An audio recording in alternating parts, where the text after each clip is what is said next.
তো আপনি যখন বসে বসে এটা শুনছেন আর ভাবছেন আমি তো বেশ বড় ভুল করে ফেলেছি, এখানে হয়তো এমন কেউ বসে আছে হয়তো ব্যভিচারের ভুল করে ফেলেছেন, আল্লাহ আপনাদেরকে রক্ষা করুন।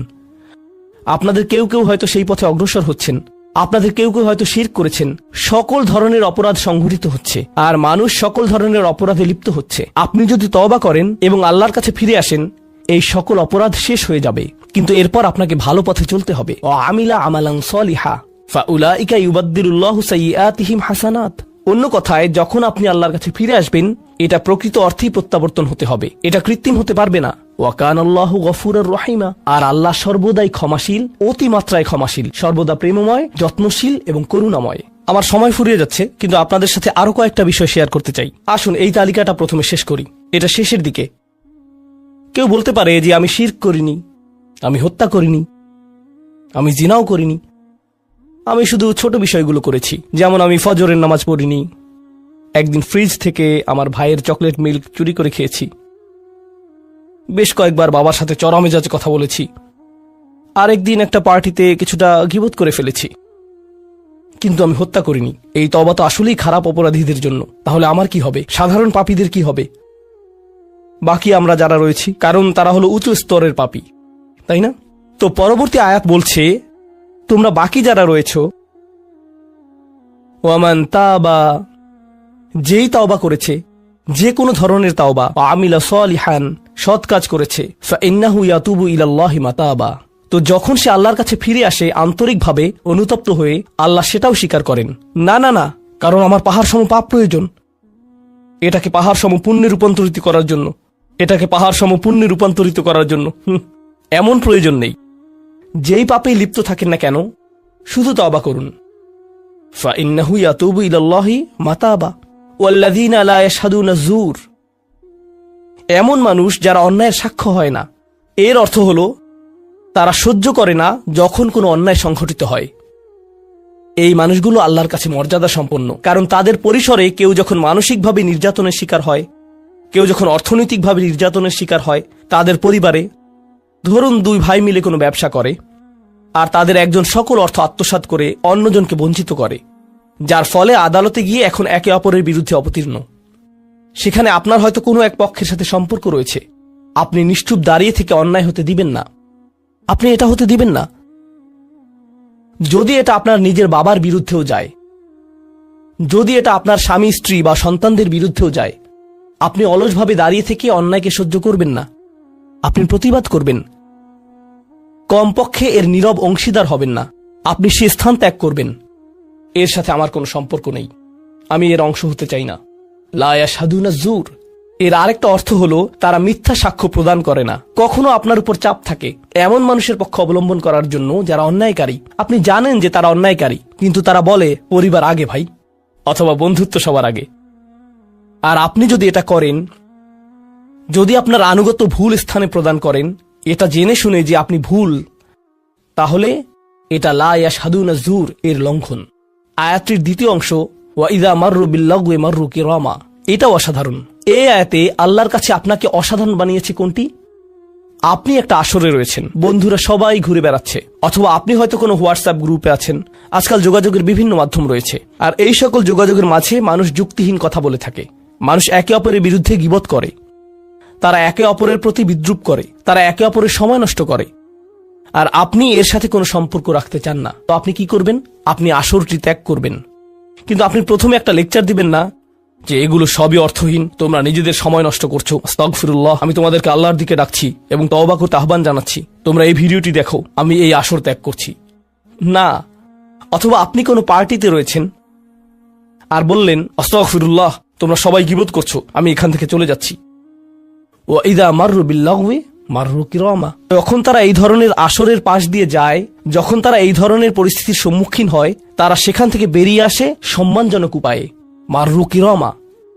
অন্য কথায়, তারা তাদের নিজস্ব মর্যাদা রক্ষা করে, তারা এমন অবস্থায় পড়ে না যা অন্যদেরকে এবং তাদের নিজেদেরকে অপমানিত করে। আর এই প্রক্রিয়ায় তারা অন্য কাউকে খারাপ বোধও করায় না, তারা সম্মানজনক অজুহাত তৈরি করে এবং নিজেদেরকে সেই পরিস্থিতি থেকে বের করে আনে। ওয়া ইযা মাররু বিল্লাগwi মাররু কিরামা। আর সবশেষে, ওয়াল্লাযীনা ইযা যুক্কিরু বিআয়াতি রাব্বিহিম লাম ইয়াখিরু আলাইহা। আসলে এখনো শেষ হয়নি, আপনাদের ভালো বোধ করার জন্য বললাম। ওয়াল্লাযীনা ইযা যুকিরু বিআয়াতি রাব্বিহিম লাম ইয়াখিরু আলাইহা সুম্মান ওয়া উমিয়ানান। এটা জুমায় অংশগ্রহণকারীদের জন্য। যখন তাদেরকে স্মরণ করিয়ে দেয়া হয়, তারা অন্ধ এবং বধিরের মতো পড়ে থাকে না। অন্য কথায়, তারা সেগুলো উপেক্ষা করে না, তারা সেগুলোকে হালকাভাবে গ্রহণ করে না। তারা কিছু শোনার পর বলে না যে হ্যাঁ, এটা আমার সম্পর্কেই বলেছে, এটা ঠিকই আমার বিবেককে আঘাত করেছে, কিন্তু আমি ভুলে যাব যে এটা আমি শুনেছি। আমি ভান করব যে এটা আমার সম্পর্কে না এবং এটা নিয়ে চিন্তা করব না। তারা ইচ্ছাকৃত বধির না, আর তারা ইচ্ছাকৃতভাবে অন্ধও না। সেই স্মরণিকার প্রতি যা তাদেরকে প্রদান করা হয়েছে, এটা ছিল আপনার সম্পর্কে, এটা ছিল আপনার কার্যকলাপ সম্পর্কে, আপনার উদ্দেশ্য সম্পর্কে। আর এখন আপনি এটা আর নিতে পারছেন না, কারণ আপনি পরিবর্তিত হতে চান না। বাল ইউরিদুল ইনসানু লিয়াফজুরা আমামাহ। মানব জাতি শুধু তার সামনে যা রয়েছে তাতে নিমজ্জিত হয়ে যেতে চায়। প্রলোভনগুলো এতটাই মজবুত। আর কোরআন উলিন নুহা সম্পর্কে বলছে, তারা এমন মানুষ যারা নিজেদেরকে সংযত করতে পারে। আপনাকে স্মরণ করিয়ে দেয়া হচ্ছে নিজেকে সংযত করার জন্য, আর আপনি বলছেন আমি সংযত হতে চাই না, আমি এই অবস্থাতেই ভালো আছি। আমি ইতিমধ্যেই কাজটি করার দিন, তারিখ এবং স্থান নির্ধারণ করে ফেলেছি এবং টিকিটও করে ফেলেছি। এরপর এই খুতবাটি আমার মুড নষ্ট করে দিল। তো আমি এখন একটা বার্গার খাবো এবং খুতবায় যা শুনেছি তা নিয়ে চিন্তা করব না। তারপর সেখানে যাব যেখানে আমি যেতে চেয়েছিলাম। খুতবাটা বেশ দেরিতে শোনা হয়েছে। সেই মানুষেরা এমনটা করে না। যখন কোনো স্মরণিকা শ্রবণ করে, নিজেদের উপর এর প্রভাব পড়তে দেয়। তারা এটাকে পরিবর্তন ঘটানোর সুযোগ দেয়। এটাই তাদেরকে আল্লাহর কাছে বিশেষ মানুষে পরিণত করে। প্রসঙ্গক্রমে কখনো কখনো আপনার ভিতরে ঘটে যাওয়া সেই পরিবর্তন অন্য কেউ দেখে না, অন্য কেউ জানে না সেই পাপ সম্পর্কে যার দিকে আপনি অগ্রসর হচ্ছিলেন। সেটা শুধুই আপনি এবং আল্লাহর মাঝে সীমাবদ্ধ। আর আল্লাহ আপনাকে তার ইবাদ হিসেবে গণ্য করেন, কারণ আপনি সেই পরিবর্তন ঘটিয়েছেন। তো এখন যেহেতু আমরা সমাপ্তির দিকে যাচ্ছি, এটাই এখানে বর্ণিত শেষ গুণ। এই মানুষেরা শুধুমাত্র নিজেদের নিয়ে উদ্বিগ্ন না, বরং তারা তাদের পরিবার নিয়ে উদ্বিগ্ন। ওয়াল্লাযীনা ইয়াকুলুনা রব্বানা হাবলানা মিন আজওয়াজিনা ওয়া যুররিয়াতিনা কুররাতা আয়ুনিন। হে প্রভু, আমাদের স্ত্রী এবং আমাদের সন্তানদের দ্বারা আমাদেরকে চক্ষুর শীতলতা দান করুন, যার অর্থ দুইটি জিনিস। আমি জটিলতা পরিহার করে আপনাদেরকে সরলভাবে কুররাতা আয়ুনিন এর অর্থ বুঝিয়ে বলছি। প্রথম অর্থ হলো, ইয়া আল্লাহ, অন্য সকল কিছু আমাকে পীড়িত করে, অন্য সকল কিছু আমাকে অসুবিধায় ফেলে, কিন্তু যখন আমি আমার স্ত্রীর কাছে আসি এবং আমার সন্তানদের কাছে আসি, ইয়া আল্লাহ, এই স্থানটিকে আমার জন্য প্রশান্তিদায়ক করে দিন। আমার সকল অসুবিধা দূর হয়ে যায় যখন আমি আমার স্ত্রীর দিকে তাকাই। আমার সকল অসুবিধা দূর হয়ে যায় যখন আমি আমার সন্তানদের সাথে থাকি। ইয়া আল্লাহ, আমার স্ত্রী এবং আমার সন্তানদের মাঝে এটা প্রদান করুন, অথবা আমার স্বামী এবং আমার সন্তানদের মাঝে এটা প্রদান করুন। কুররা শব্দটির দ্বিতীয় অর্থটি এসেছে করার থেকে। করার অর্থ যখন আপনার চোখ কোথাও আটকে যায়। ইয়া আল্লাহ, আমার স্ত্রীর প্রতি আমার ভালোবাসা এতটাই সৃষ্টি করে দিন যাতে আমি তার উপর থেকে চোখ ফিরাতে না পারি। ইয়া আল্লাহ, আমার সন্তানদের নিয়ে আমাকে এতটাই আনন্দিত করে দিন এবং এতটাই ভালোবাসাপূর্ণ করে দিন যাতে আমি তাদেরকে অন্যদের সাথে তুলনা না করি। আমার যা রয়েছে তা নিয়ে আমি সুখী, তারা খারাপ বোধ করুক এটা আমি চাই না। আমি তাদের অর্জনের স্বীকৃতি প্রদান করি। আমাকে সেই সামর্থ্য দান করুন যাতে স্ত্রী এবং সন্তানদের মাঝে কুররাতু আয়ুন খুঁজে পাই। আমাকে একটি মজবুত পরিবার দান করুন এবং আমাকে আমার পরিবারের প্রতি সন্তুষ্ট করে দিন। আপনাদের অনেকের জন্য একমাত্র দুশ্চিন্তার বিষয় হল স্ত্রী এবং সন্তান। এই দোয়া অনুযায়ী দুশ্চিন্তার একমাত্র উপশমকারী হওয়া উচিত স্ত্রী এবং সন্তান।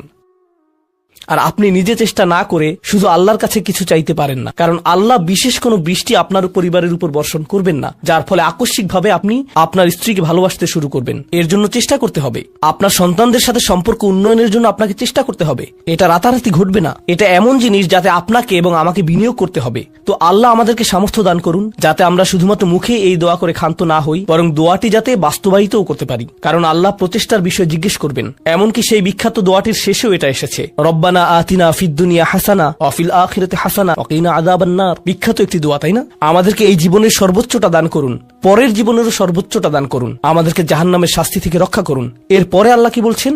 উলাইকা লাহুম নাসিবুম মিম্মা কাসাবু। তারা ততটুকু অংশই পাবে যা তারা অর্জন করেছে। আপনি শুধু দোয়া করবেন আর তা কাজ করবে তেমনটা না। আপনাকে অর্জন করতে হবে, আপনার চেষ্টাকে কাজে লাগাতে হবে। তো আপনি যখন আপনার পরিবার নিয়ে উদ্বিগ্ন থাকবেন, তখনই আপনি পরিবারে প্রশান্তি প্রদানের জন্য আল্লাহর কাছে চাইবেন। আর প্রসঙ্গক্রমে এটা দিয়ে কি বোঝায়? যে সকল স্বামীরা যারা লন্ডন শহরে রাত 2টা-3টা পর্যন্ত সীসা বারে সময় কাটান, কিন্তু বাড়িতে তাদের স্ত্রীদের কাছে যান না, কারণ তারা তাদের স্ত্রীদের মাঝে কোনো প্রশান্তি খুঁজে পান না। আর তাদের স্ত্রীরা তারাও তাদের স্বামীদের মাঝে কোনো প্রশান্তি খুঁজে পান না। যখন তারা বলবেন, না ভাই, আমাকে বাড়ি যেতে হবে, তখন তারা আল্লাহর কাছে বিশেষ মর্যাদা সম্পন্ন হয়ে উঠবেন। যখন তারা সন্তানদের সাথে সময় ব্যয় করবেন, সন্তানদের থেকে তাদের চোখ সরে যায় না। আর যেহেতু আপনার চোখ তাদের থেকে সরছে না, এর অর্থ আপনি আসলে তাদের সাথে রয়েছেন। এর অর্থ আপনি আসলে সন্তানদের সাথে সময় ব্যয় করছেন এবং সেটা উপভোগ করছেন। এই বিষয়টি আপনাকে আল্লাহর কাছে বিশেষ মর্যাদা সম্পন্ন করে তুলেছে। তাদের জন্যই উলাইকা ইউজজাউনাল গুরফাতা বিমা সাবারু। আর আমাদেরকে মুত্তাকিনদের নেতা হিসেবে কবুল করুন, সৎকর্মশীলদের নেতা হিসেবে কবুল করুন। আমাদের সন্তানদেরকে ভালো সৎকর্মশীল জীবন দান করুন, যার ফলে যখন আমি আপনার সম্মুখে দাঁড়াবো, ইয়া আল্লাহ, আমার পরিবারের সদস্যদের কাজের কারণে আমার সৎকর্মের পরিমাণ শুধু বৃদ্ধিই পাবে। এখন এই সব কিছুর পরে উলাইকা ইউজজাউনাল গুরফাতা বিমা সাবারু, এই মানুষদেরকে প্রদান করা হবে সুউচ্চ প্রাসাদ, তারা যে ধৈর্য প্রদর্শন করেছে তার প্রতিদান স্বরূপ। লক্ষ্য করুন, এখানে আল্লাহ বলছেন তারা যে ধৈর্য প্রদর্শন করেছে তার প্রতিদান স্বরূপ। আপনি যদি এই তালিকার প্রথমে যান, যারা তাদের জিহ্বা সংযত করে, যখন মূর্খ লোকেরা তাদের সাথে কথা বলে তারা বিনয়ী, তারা জিহ্বা সংযত করে, যারা আল্লাহ ছাড়া অন্য কারো ইবাদত করে না, যারা আল্লাহর ইবাদত করে রাতের গভীরে। এই তালিকাটি যা আমরা আলোচনা করলাম, তাদের প্রত্যেকেরই প্রয়োজন অধ্যাবসায়, মজবুতি, দৃঢ়তা এবং প্রতিজ্ঞা। আর সবর শব্দটি দিয়ে এটাই বোঝায়। এই মানুষগুলো পুরস্কৃত হবেন তারা যে দৃঢ় প্রতিজ্ঞা দেখিয়েছেন তার জন্য। তারা এর জন্য প্রতিজ্ঞাবদ্ধ ছিলেন। ওয়ায়ুলাক্কাউনা ফিহা তাহিয়াতান ওয়া সালামা, তাদেরকে সেখানে অভ্যর্থনা করা হবে অভিবাদন ও সালাম সহকারে। আল্লাহ তাদের জন্য অভিবাদন প্রেরণ করবেন। আল্লাহ শুধুমাত্র তাদেরকে ভালোবাসবেন না, বরং তিনি তাদেরকে এখন সম্মানিতও করছেন। এরা হলেন আল্লাহ কর্তৃক বিশেষ পুরস্কার প্রাপ্ত। খালিদিনা ফিহা হাসুনাত মুস্তাকাররা ওয়া মুকামা, তারা অবিশ্বাস্য সেই সম্মানের মাঝে এবং সেই সুউচ্চ প্রাসাদের মাঝে চিরকাল থাকবেন। কি চমৎকার স্থান, স্বল্পকালীন এবং চিরকালীন অবস্থানের জন্য। তো আল্লাহ এটাকে জাহান্নামের সাথে তুলনা করেছেন, তাই না? জাহান্নামীরা বলবে, আমি এখানে স্বল্পকালের জন্য থাকতে চাই না, চিরকালের জন্য থাকতে চাই না। আল্লাহ বলেছেন, জান্নাতের স্বাদ যদি তুমি সামান্য পরিমাণেও পাও, তুমি এটা আকাঙ্ক্ষা করবে, তুমি এটা চিরকালের জন্য চাইবে। আল্লাহ আমাদের সকলকে চিরকালের জন্য জান্নাতে প্রবেশ করান। আমরা সর্বশেষ আয়াতে এসেছি। আমি জানি যে আমি অতিরিক্ত সময় নিয়েছি, প্রশ্ন উত্তরের জন্য আপনাদের কিছুটা সময় আমার দেওয়া উচিত। আমার আর 4-5 মিনিট প্রয়োজন। শেষের এই আয়াতটি গভীর তাৎপর্যপূর্ণ। এই সূরাটির শেষ আয়াত, এটা এই অনুচ্ছেদটিরও শেষ আয়াত। এই তালিকা যা আপনাকে বিশেষ মর্যাদা সম্পন্ন করবে তার সাথে এর কোনো সম্পর্ক নেই। আয়াতটি কুরাইশ এবং গোটা মানব জাতিকে উদ্দেশ্য করে বলা হয়েছে। আর রাসূলকে বলা হলো যে কিভাবে সৃষ্টিকর্তার নৈকট্য অর্জন করা যাবে। এই তালিকা যেহেতু এখন প্রদান করা হলো, তাহলে আর সমস্যা কোথায়? কুল মা ইয়াবাউ বিকুম রাব্বি লাউলা দুআউকুম ফাকাদ কাযাবতুম ফাসাউফা ইয়াকুনু লিজামা। এই আয়াতটিকে ব্যাখ্যা করার বেশ কয়েকটি দৃষ্টিভঙ্গি রয়েছে। আমি সরলভাবে এর কয়েকটি আপনাদের সাথে শেয়ার করতে চাই। সময় স্বল্পতার কারণে আমি ভাষাতাত্ত্বিক আলোচনায় যাব না। আমি শুধু অন্তর্নিহিত অর্থগুলোর সহজ বাংলা বর্ণনা করব।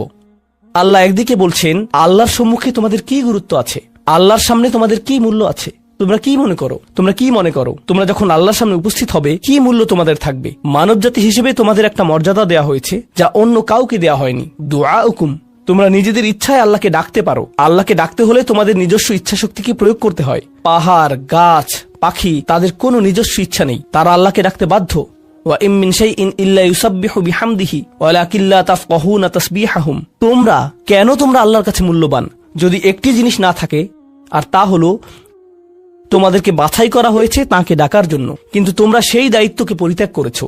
ফাকাদ কাযাবতুম, আল্লাহকে ডাকার এই আমন্ত্রণকে তোমরা মিথ্যা সাব্যস্ত করেছো। ফাসাউফা ইয়াকুনু লিজামা, এই শাস্তি তোমাদেরকে পরিত্যাগ করবে না। এটা হবে এমন জিনিস যা থেকে তোমরা মুক্ত হতে পারবে না। এটা প্রথম অর্থ। আয়াতটির আরেকটি অর্থ হলো, আল্লাহ কাফেরদের এবং যারা সকল ধরনের পাপ কাজ করে তাদেরকে বলছেন, আমার কাছে তোমাদের কোনো মূল্য নেই। আর তোমাদের এখনো টিকে থাকার একমাত্র কারণ হলো তোমাদের মধ্যে কিছু মানুষ রয়েছে যারা এখনো আমাকে ডাকে। পৃথিবীর বুকে এখনো কিছু ইমানদার রয়েছে যারা এখনো আল্লাহর উদ্দেশ্যে ক্ষমা প্রার্থনা করে, আর তারাই একমাত্র কারণ যে জন্য তোমরা এখনো বেঁচে আছো। আয়াতের তৃতীয় অর্থটি কাফেরদের উদ্দেশ্যে এবং এমন মুসলিমদের উদ্দেশ্যে যারা আল্লাহ থেকে অনেক দূরে রয়েছে, তাদের জন্য এটা প্রযোজ্য। আল্লাহ বলেছেন, তোমাদের কি মূল্য রয়েছে আমার কাছে? তোমরা নামাজ পড়ো না, তোমরা আনুগত্য করো না, তোমরা হালাল উপার্জন করো না, তোমরা সকল আদেশ লঙ্ঘন করো, কিন্তু কোনো কারণে মরিয়া হয়ে যদি তুমি আমাকে ডাকো, তারপরও আমি তোমাকে যথাযোগ্য মূল্যায়ন করব। এখনো তোমাকে সুযোগ দিয়ে যাচ্ছি, লাউলা দুআউকুম, কিন্তু মোটের উপর তুমি এখনো এই সকল কিছুকে মূল্যহীন বিবেচনা করছো। তুমি স্বীকার করছো না যে আমি তোমাকে যা কিছু দিয়েছি এবং যা কিছু করতে বলেছি তা আসলে তোমার কাছে অর্থবহ। তুমি এই সকল কিছুকে মূল্যহীন এবং মিথ্যা বিবেচনা করছো। তোমার এই স্বভাব পরিবর্তন করো, কারণ শীঘ্রই এটা স্থায়ীভাবে লেগে থাকা শাস্তিতে পরিণত হবে। আল্লাহ এটা বলেননি যে তোমাকে শাস্তি দেয়া হবে, বরং তিনি বলেছেন শীঘ্রই তোমাকে শাস্তি দেয়া হবে, শীঘ্রই তুমি এটা থেকে আর মুক্ত হতে পারবে না। অর্থাৎ তোমার জন্য এখনো সুযোগ রয়েছে, বদলে যাও। আয়াতটির আরেকটা অর্থ হলো, হে কুরাইশরা, যদি আল্লাহ তোমাদেরকে কোরআনের মাধ্যমে আহ্বান না করতেন তাহলে অন্য কোন জিনিস তোমাদেরকে মূল্যবান সাব্যস্ত করত? আল্লাহ তোমাদেরকে এই কিতাবটি দিয়ে সম্মানিত করেছেন, আর সর্বোপরি আল্লাহ আপনাকে এবং আমাকে এই কোরআন দিয়ে সম্মানিত করেছেন। তারপরেও তোমরা এটাকে সম্পূর্ণরূপে অগ্রাহ্য করছো। তোমরা এই কিতাবের কোনো মূল্যায়ন করছো না, আল্লাহর এই বাণীকে মূল্যায়ন করছো না। এখনো সময় আছে, নিজেকে সংশোধন করো এবং আল্লাহ তার কথা বলার জন্য যে তোমাদেরকে বেছে নিয়েছেন তার গুরুত্ব অনুধাবন করো। আয়াতটির সর্বশেষ অর্থ, আল্লাহ তোমাদেরকে শাস্তি দেওয়া পছন্দ করেন না। আয়াতাংশটির ভাষাতাত্ত্বিক একটি অর্থ হলো, তোমাদেরকে শাস্তি দেওয়ার জন্য আল্লাহ আগ্রহী নন, তার কোনো উদ্দেশ্য এবং আকাঙ্ক্ষা নেই তোমাদেরকে শাস্তি দেওয়ার। কিন্তু আল্লাহ ছাড়া অন্য কাউকে ডাকার যে অপরাধ তোমরা সংঘটিত করেছ তা এতই বড় যে এর জন্য শাস্তি দিতেই হবে। অন্য কথায় আল্লাহ আপনাকে শাস্তি দিচ্ছেন যদিও তিনি চান না। মা ইয়াফআলুল্লাহু বিআযাবিকুম, তোমাদেরকে শাস্তি দিয়ে আল্লাহর কোনো প্রাপ্তি নেই। আপনাকে শাস্তি দিয়ে আল্লাহর কি পাওয়ার আছে? আল্লাহ এখানে বলছেন, আমি তোমাদেরকে শাস্তি দিতে চাই না, কিন্তু তোমাদের অপরাধগুলো অনেক বড়, আর শীঘ্রই এই শাস্তি স্থায়ী হয়ে যাবে। এই মুহূর্তে এগুলো অস্থায়ী, তোমরা এগুলো মুছে ফেলতে পারো। তাই এখনো ফিরে আসো, আল্লাহর দিকে ফিরে আসো। আমাদেরকে এই সকল সুযোগ দেবার পর শুধুমাত্র তার কাছে ফিরে আসাই না, বরং তার নৈকট্য লাভের সুযোগ দেওয়ার পর সবশেষে তিনি বলছেন, কেন তোমরা শাস্তি পেতে চাও? আমি তো তোমাদেরকে শাস্তি দিতে চাই না, তোমরা শুধু ফিরে আসো। আল্লাহ সহজ করে দিন যাতে আমরা এই বিষয়গুলোকে হৃদয়ের গভীর থেকে অনুধাবন করতে পারি, এবং তিনি আমাদেরকে তাদের অন্তর্ভুক্ত করুন যাদের প্রভাবে চারপাশের পথভ্রষ্ট মানুষদের এবং চারপাশের আল্লাহর অবাধ্য মানুষদের হৃদয়ও কোমল হয়ে যায় এবং তারাও আল্লাহর কাছে প্রত্যাবর্তন করে। বারাকাল্লাহু লি ওয়া লাকুম ফিল কুরআনিল হাকিম ওয়া নাফা'নি ওয়া ইয়্যাকুম বিল আয়াতি ওয়া যিকরিল হাকিম। এই আয়াতটি ভালোভাবে বুঝতে হলে আমাদেরকে আরো দুইটি বিষয় জেনে নিতে হবে। প্রথমটি হচ্ছে ইবাদা। আমি এই ব্যাপারে খুব সংক্ষেপে বলবো, কেননা এই সম্পর্কে অন্যান্য জায়গায় অনেকবার বলেছি। এখানে সংক্ষেপে আগেরগুলোই মনে করিয়ে দিচ্ছি। ইবাদতের ভেতরের বিষয়গুলো বুঝতে হলে আমাদেরকে যেই ধারণাগুলো পরিষ্কার রাখতে হবে, ইবনে তাইমিয়া এই ব্যাপারে 5টি বিষয়ের কথা উল্লেখ করেছেন। আমি মনে করি এটি একটি চমৎকার সংজ্ঞা। আল্লাহর বান্দা হতে হলে, আল্লাহর গোলাম হতে হলে আপনাকে 5টি শর্ত পূরণ করতে হবে। আল্লাহর দাসত্ব কবুল করতে, এতাআত, দাসত্ব পুরোপুরি মেনে নিতে হবে। যদি এমন হয় যে আপনাকে আল্লাহর দাসত্ব মেনে নিতে হচ্ছে, সাথে অন্য কোনো কিছুর দাসত্ব মেনে নিতে হচ্ছে, তাহলে আল্লাহর দাসত্ব আপনাকে প্রথমে কবুল করতে হবে। আপনি আল্লাহর সৃষ্ট কোনো কিছুর কথা মেনে নিতে পারবেন যদি আপনি একই সাথে আল্লাহর দাসত্ব মেনে নেন। অন্যভাবে বললে, আপনি যদি আল্লাহর কোনো সৃষ্টির কথা মেনে নেন কিন্তু একই সময় আল্লাহর অবাধ্যতা করেন, তাহলে আপনি আর আল্লাহর বান্দা হিসেবে গণ্য হবেন না, কারণ আপনি ইতোমধ্যে শিরক করে ফেলেছেন। লা তাআতা লিমাখলুকিন ফি মাসিয়াতিল খালক। স্রষ্টার অবাধ্যতা হয় এমন কোন ক্ষেত্রে সৃষ্টির আনুগত্য করা হয় না, এটা হতে পারে না। গোলাম হিসেবে এটা করা যাবে না। তো প্রথম বিষয়টি হচ্ছে ইতাআত। দ্বিতীয় বিষয়টি হচ্ছে ভালোবাসা, হুব। আমাদের অন্য সকল কিছু থেকে বেশি আল্লাহকে ভালোবাসতে হবে। ওয়াল্লাযীনা আমানু আশাদ্দু হুব্বাল লিল্লাহ, যারা বিশ্বাস করে তারা আল্লাহর ভালোবাসায় দৃঢ়। একই সূরাতে আল্লাহ বলেন, ওয়ামিনান নাসি মান ইয়াত্তাখিযু মিন দুনিল্লাহি আনদাদাও ওয়া ইউহিব্বুনাহুম কাহুব্বুল্লাহ। মানুষের মধ্যে এমন রয়েছে যারা আল্লাহর সমকক্ষ দাঁড় করায়, তারা তাদের এমন ভাবে ভালোবাসে যেভাবে আল্লাহকে ভালোবাসে। কিন্তু যারা বিশ্বাস করে তারা আল্লাহর ভালোবাসায় দৃঢ় থাকে। অন্যভাবে বললে, আমাদের ভালোবাসা আছে আমাদের পিতামাতার প্রতি, ভাই বন্ধু, সন্তান সন্ততি, জীবন সঙ্গী, ধন সম্পদ ইত্যাদি সকল কিছুর প্রতি, কিন্তু এগুলো কোনোটাই আল্লাহর ভালোবাসার ঊর্ধ্বে নয়। সকল ভালোবাসাই থাকে আল্লাহর প্রতি ভালোবাসার অধীন। আর আল্লাহকে ভালোবাসার পর আসে তার বার্তাবাহকের প্রতি ভালোবাসা, সাল্লাল্লাহু আলাইহি ওয়াসাল্লাম। দ্বিতীয় বিষয়টি ছিল ভালোবাসা। তো এখন পর্যন্ত আমরা দুইটি বিষয় নিয়ে আলোচনা করেছি, দাসত্ব স্বীকার ও ভালোবাসার প্রকাশ। তৃতীয়টি হচ্ছে তাওয়াক্কুল। সৃষ্টিকর্তার উপর আমাদের ভরসা রাখতে হবে। নিজেকে যখন আমি তার দাস হিসেবে স্বীকার করে নিয়েছি এবং তাকে যখন স্রষ্টা হিসেবে কবুল করে নিয়েছি, তখন তিনি যাই আদেশ নির্দেশ আমার প্রতি করুক না কেন, ভরসা রাখতে হবে যে সে সকলগুলো অবশ্যই আমার জন্য উত্তম।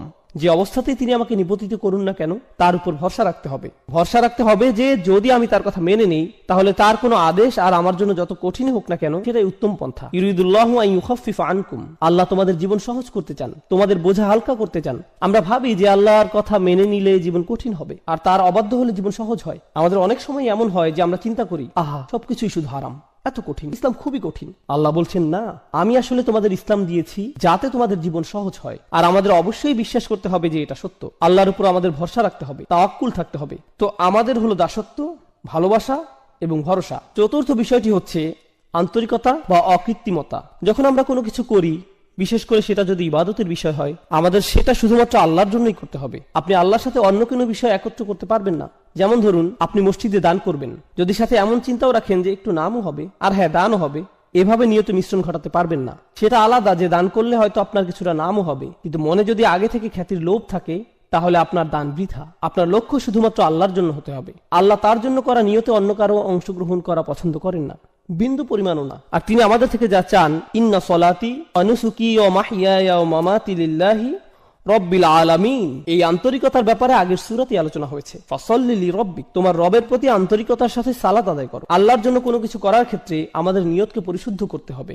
মাঝে মাঝে ধরুন, এটা যদিও একটু বাইরের আলোচনা কিন্তু গুরুত্বপূর্ণ, আমরা বিভিন্ন ভাবে দিনের জন্য কাজ করি। কেউ হয়তো মসজিদে সরাসরি সেবাদান করে, কেউ হয়তো মসজিদ কমিটিতে কাজ করে, কেউ হয়তো দাওয়াতি কাজ সম্পন্ন করে, কেউ ইসলামী